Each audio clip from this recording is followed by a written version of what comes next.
Dating all the way back to the very first Mortal Kombat, I actually worked in an arcade at the time. I remember coming into work and hearing the sound of people going, oh, ah, you know, making these loud screams and yells and cheers because they were seeing something they had never seen before. Fatalities are awesome in that it's a perfect way to end a match. It's a good way to show that you dominated over your defeated opponent. What makes the fatalities awesome, I think, is the sense of humor to them.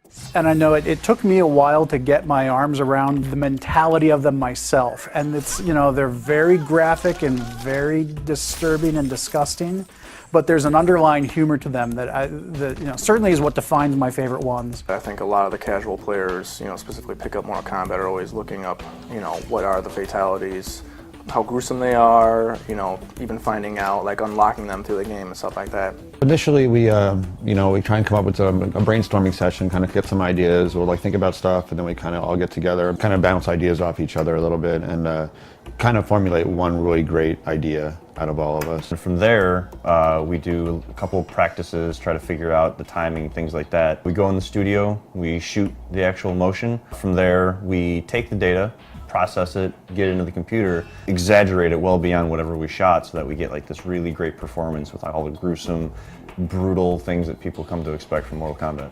So once all of the action had been defined, we would make sure that blood, any of the magic, any of the other visuals that don't fall under either environments or characters would get put into the cinemas. The most fun I had was actually the one fatality, actually in particular, was the Kung Lao. You know, one of the iconic ones that have been used in a lot of the marketing now.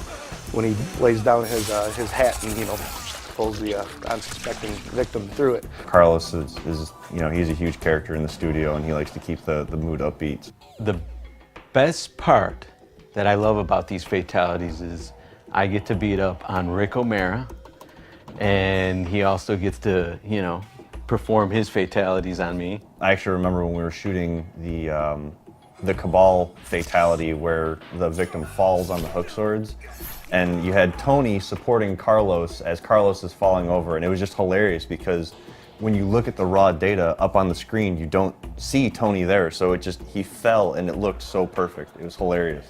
Maybe about like the third or fourth take, we start getting into more or less of the vision of the actual fatality, where you're getting into, you know, like, I really need to stab these knives into these guys' clavicle so that way the lightning will strike. You know, when you're doing it the first or second time, you're like, oh, I really don't want to hurt, you know, the other actor. When the other actor gives you the cue, he's like, hey man, just let go and really like hit my clavs. Having somebody able to draw off all that emotional content and trying to get the best performance. My role on fatalities was to make sure that once everything else was in place, that we had visual effects for the fatalities. So once all of the action had been defined, we would make sure that blood, any of the magic, any of the visuals that don't fall under either environments or characters would get put into the cinemas. Probably my favorite and most successful effects are the ones where we involve the most sleight of hand. The classic reptile fatality, getting his tongue to work, was one of those real coups. We use basically a beam, just an ability in the engine to draw a mesh from one point to another, basically attaching one end to Reptile's head and one end to the victim's head, and then introducing material-driven noise to that to make it seem as though there's an elastic tongue where really it's just a code-driven mesh that's going from one point to another.